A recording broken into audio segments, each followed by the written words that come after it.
So there's some really serious things that you need to look out for when you're choosing a supplier on Alibaba. A lot of them are going to tell you things just to get an order out of you, make things seem like the product is better than what it is, or potentially say that they can make the changes you want to make, and it's just not true. So let's get into that. So in the beginning, when you're picking your product that you're likely going to be selling on Amazon, it's normal to be excited and to want to do things as fast as possible, right? You want to make the changes to the product, you want to differentiate it, probably know a lot of the key steps, and now you want to get to manufacturing, sourcing, so you can list this thing and start selling and hopefully make money. Now, that all sounds great. However, when you're picking your product, go to Alibaba. So we have rustic cake stand here.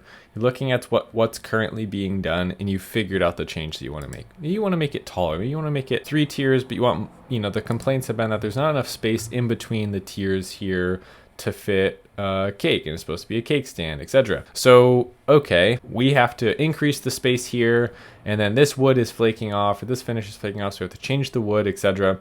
You go, okay, I've come up with the perfect variation of what this product should be, and now I'm ready to start sourcing.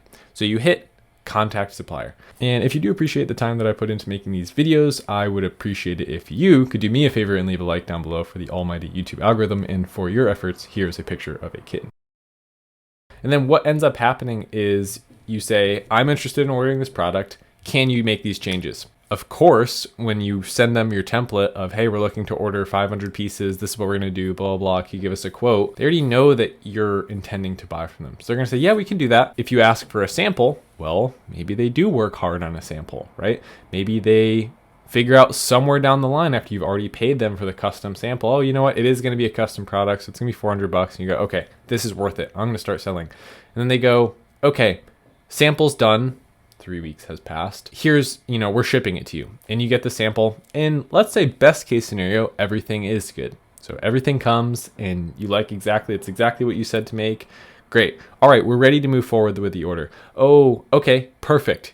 Invoice comes in twice as much as they said. Oh, sorry, we had to increase the price because of new materials, right? You'll hear new materials or new customization. They let you on under this impression that it was going to be one thing, and it's really the definition of like a bait and switch. Like they tell you you're going to be able to do something, and they imply that it's going to be, a similar cost. Some good suppliers will say, hey, that's going to be about this much if you make those changes. But I've had this happen to me. I know people that I've worked with have come back to me and been like, hey, look at what this supplier is trying to do. This is not uncommon. So I don't think you're not going to run into this where they say one thing and then something else completely happens. So I believe that the main problem there is there's kind of a coldness, right? There is a lack of communication and a lack of understanding between your company and their company about what's trying to be achieved.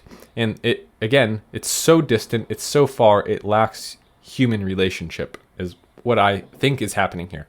I don't think if you went to showed up in person or called on the phone, these things would be happening.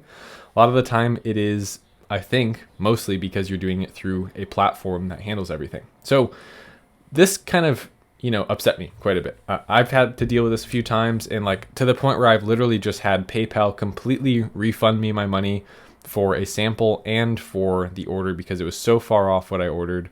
I've gotten samples that I've paid $300-400 for that were not even close to what we specified.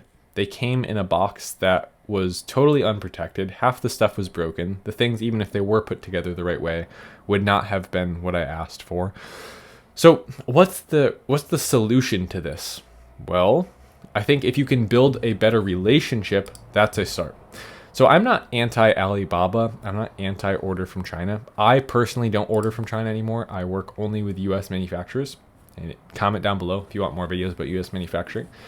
However, so the big thing there that's been helpful for me is getting on Zoom calls. So obviously with US manufacturers, we both speak English as our first language. So it's just really enjoyable for everyone. My business partner and I get on Zoom calls.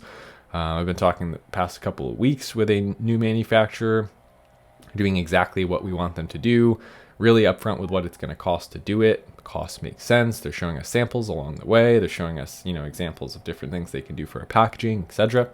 And it's working out great. So there's not any reason specifically why, if you're working with a representative, that you can't arrange some kind of Skype call or you can't arrange some kind of call to the facility or schedule, obviously always get an inspector from Alibaba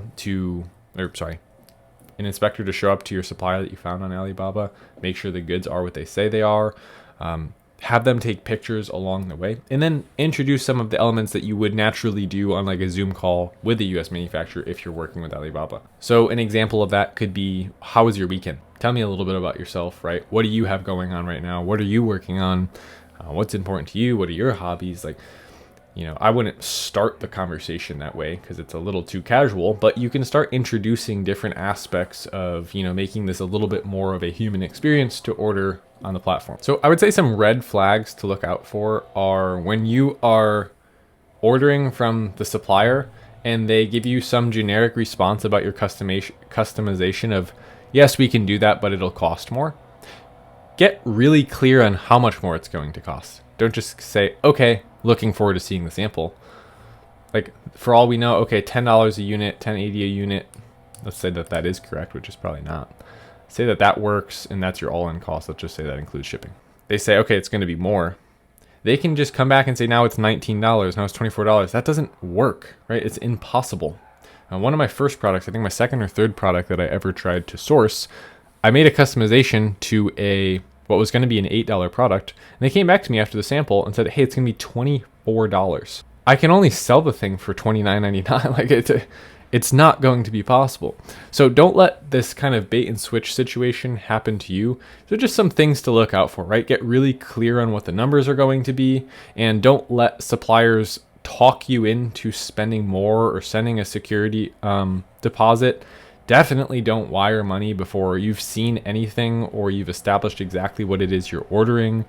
I wouldn't even send any money until the inspection is complete, etc.